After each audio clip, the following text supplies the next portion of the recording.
do in this tutorial is create a anti-smoking poster. So a smoking kills awareness campaign. We're going to use the revolver over here, the cigarette, and we're going to have the smoke from the cigarette turn into a skull. So it's a smoking kills poster. What I'll close this for now. What you should have is your three images, which is your cigarette, your graphic of a skull, and your gun. So the first thing we're going to do is copy the revolver, copy the gun. So we're just going to use the selection tool, the second from the top on the toolbar. Select the gun, Apple copy, or command copy, or edit copy, either way. We can close it for now. Then go to your main canvas, which we haven't created yet. So we have to say File, New, create a canvas. Let's make sure it's A4, International Paper A4. That's okay. We're going to reduce the resolution to 150 and then say OK. And then we're going to copy that gun, that revolver, onto that canvas. Actually, before we copy, I'm going to say undo. Sorry, step backwards. Yeah. Before we copy it, I'm going to rotate the canvas. I'm going to say image. Edit. Where are we here? Image rotation, and rotate 90 degrees. So that way we have the canvas horizontally, landscape. So that's going to fit our graphics better. Then I'm going to say edit, paste. I'm going to paste the gun over there. I'm going to resize it. So edit, transform, and then scale. And remember to hold down shift while resizing so that it does it proportionally. That's about right. Then I'm going to bring my cigarette. And there's different ways you can copy it. The easiest might be to, again, just use the geometric selection tool, because you can then, pretty accurately select the cigarette. Kind of like that. I'm going to say, again, copy it over, or edit copy. Go to my canvas, paste it there. You'll notice that the cigarette's quite a bit bigger too.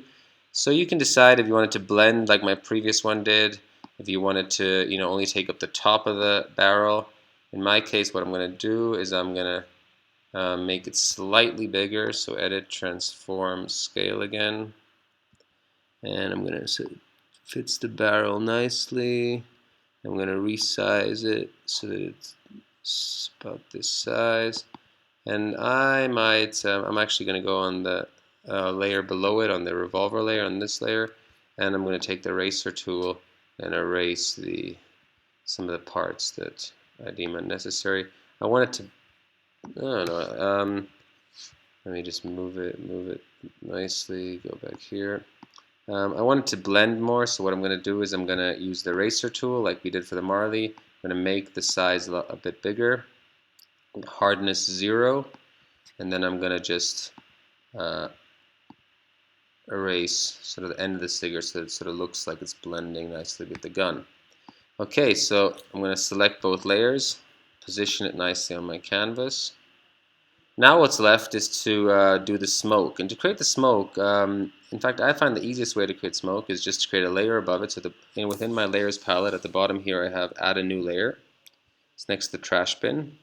So I'll click that. That creates a blank new layer. I'm going to then take my paintbrush over here on my toolbar, my paintbrush. Make sure the color I selected is black. And again, all I had to do was double click on this to select the color, select black. And then I'm going to just draw kind of cartoony, kind of goofy looking smoke. But once I've done that, I can then go to Filter at the top of your menu, Filter, Blur, and choose Gaussian or Gaussian Blur. And what that lets me do is I can now choose how much to blur it. I think that's quite good. That looks a lot like smoke. Say OK, choose a bit less maybe. No, that's about right. Say OK. And now I have quite a nice layer over here that's just smoke, and it looks kind of realistic. I can also go to the blending mode for that layer. So once I have that layer selected, in my case it's layer 3, I change the blending mode from normal to multiply. And what that does, you might not notice a big difference, but what it does, actually I can show you over here. I'm going to drag this layer to the gun when it's normal. Just on top, you'll see how it kind of covers the gun. If I change it to multiply, I don't know if you could even see that, it sort of blends more into it. Anyway, I'm going to drag my smoke over here. You'll see it in the next step a lot clearer. So the next step is to bring the skull in. So I'm going to bring the skull. I'm just going to copy the skull for now. Apple copy. And I'm going to go, sorry, let me close this cigarette for now. I'm going to copy that skull into this page. It's huge, so I'm going to say edit, transform scale. Scale so that it sort of fits nicely on top of the smoke. That's still quite big. That looks about right. And you'll see that at the moment the blending mode is normal. So look, and you see how it has this hard edge around it. So if I change the blending mode on the skull layer from normal to multiply, you'll see that it now blends the edges up here. The white just disappears. So from normal, I'm going to make it multiply. And what I'm going to do now is do exactly the same thing. I'm going to go to the skull layer and then say filter, blur, and choose Gaussian blur. That's a bit too much, a bit less. That looks quite nice, I think. I might still take the eraser tool. That's a bit big. I'm going to reduce it a bit. And maybe like, it's a bit less even. I might erase a little part of the skull so it looks more like smoke kind of wisping away. I think that looks quite good. So that's it. There you have it. Thank you.